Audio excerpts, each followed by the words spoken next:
Hello మిత్రులారా, అందరూ బాగున్నారా? ఫ్రెండ్స్, ఈరోజు మీకు మా అమ్మ చేతితో చేసిన కమ్మని పకోడీల గురించి అయితే చెప్తాను.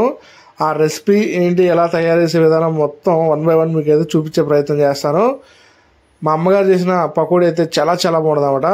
ఇలా కత్తిపేట పెట్టి చాలా సన్నగా పకోడీలు ఉల్లిపాయలు తరుముతారు. ముందర మంచిగా నీట్గా ఉల్లిపాయలు తరిమిన తర్వాత ఒక గిన్నెలో వేసేసుకుంటారు మొత్తం ఉల్లిపాయలన్నీ వేసుకున్న తర్వాత మళ్ళీ పచ్చిమిర్చి ఇవన్నీ యాడ్ చేస్తారనమాట. చూడండి ఎంత సన్నగా కట్ చేస్తున్నారు, అది కూడా కత్తిపేట మీద. చాకులు ఏం బోర్డులు ఏం అవసరం లేదు మా అమ్మగారికి, కానీ చాలా బాగా చేస్తారు. ఏ వంటే కాదు, ఏ వంట అయినా కానీ మా అమ్మ ఇరగదీస్తుంది.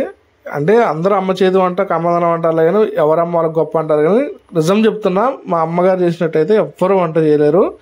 అంటే చేస్తారు, మా అమ్మగారు కూడా చాలా బాగా చేస్తారు.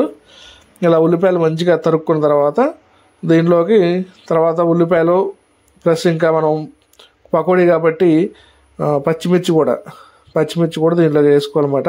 పచ్చిమిర్చి కూడా మధ్యలో చీల్చేసి ఇట్లా కటింగ్ లాగా చూసారు కదా, ఇలా కటింగ్ టైప్ వేసేసుకోవాలి. వేసుకున్న తర్వాత మొత్తం ఎన్ని పచ్చిమిరకాయలు అంటే కొంచెం కొంతమంది మంట తినేవాళ్ళు అంటారు, కొంతమంది మంట తినేవాళ్ళు ఉంటారు. అట్లా తర్వాత కొంచెం ఉప్పు వేసుకోవాలి. దీంట్లోకి సరిపంటే టేస్ట్ సరిపోయినంత సాల్ట్ చూసి సాల్ట్ వేసుకోవాలన్నమాట. సాల్ట్ వేసుకున్న తర్వాత ఇట్లా మొత్తం మిక్స్ చేయాలి. మొత్తం మిక్స్ చేసేసి బాగా అంటే అన్నీ కలిసేలాగా ఉల్లిపాయలు అన్నీ సపరేట్ అయిపోయి మొత్తం మిక్స్ అయ్యేలాగా మిక్స్ చేసుకొని ఒకవేళ దీంట్లో గుడ్డు ఇష్టపడే వాళ్ళు ఎవరైనా ఉంటే గుడ్డు కూడా ఇక్కడే కలిపేసుకోవచ్చు అనమాట.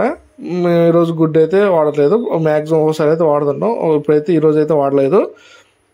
ఒకవేళ మీకు ఏమైనా వాడాలి అనుకుంటే మాత్రం వాడుకోవచ్చు. తర్వాత శనగపిండి ఒక 1/4 కిలో తీసుకొని శనగపిండి కలిపారు అనమాట.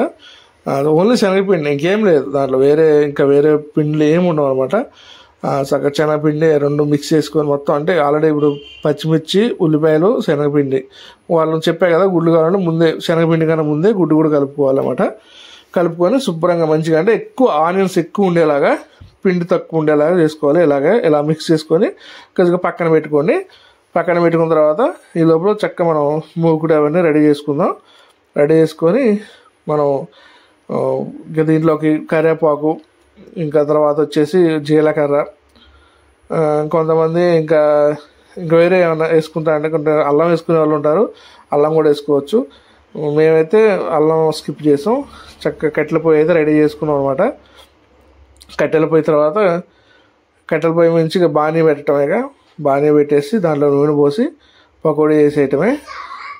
చూడండి, కట్టెల పొయ్యి మీద చేసిన వంట చాలా రుచిగా వస్తుంది అయితే అనుకుంటున్నాం.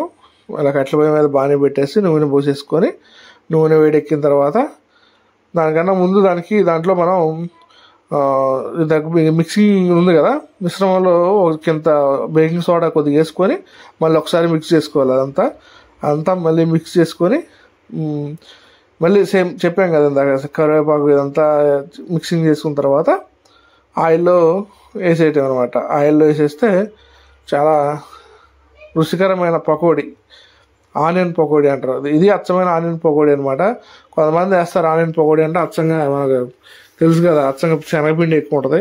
అలా కాదు, ఇలా వేసిన తర్వాత మంచిగా నీట్గా పలచగా సర్వ్ చేసుకోవాలి. దాంట్లోకి నూనెలోకి వేసుకోవాలి. నూనెలోకి వేసుకున్న తర్వాత కొద్దిసేపు వేడైన తర్వాత గరిటె పెట్టి మొత్తం అన్ని వైపులా కాలేలాగా తిప్పుకోవాలన్నమాట. మంచిగా ముదురు అదంటారు చూస్తున్నావు, కొంచెం ముదురు వర్ణంతో ఆ కలర్ వచ్చేంత వరకు అటు ఇటు తిప్పుకుంటానే కొంచెం మంట మంచిగా పెట్టుకొని ఇలా వేడిగా అంటే ఫ్రై టైప్ వచ్చేలాగా చేసుకున్న తర్వాత తీసేసుకోవాలన్నమాట. తీసుకున్న తర్వాత మనకి మంచిగా చాలా కమ్మనైన పకోడీ మనకు రెడీ అయిపోయినట్టు అనమాట. ఒక గిన్నెలోకి తీసుకొని ఆ గిన్నెలోంచి మళ్ళీ ఒక ప్లేట్లోంచి నోట్లో తీసుకోవటమే. కానీ మా అమ్మ చేసిన పకోడీ మాత్రం సూపర్ అంటే సూపర్ ఎక్సలెంట్గా ఉంది. చక్కగా నేను పకోడీ అయితే ఒక ప్లేట్లో అయితే తీసుకున్నాను అనమాట.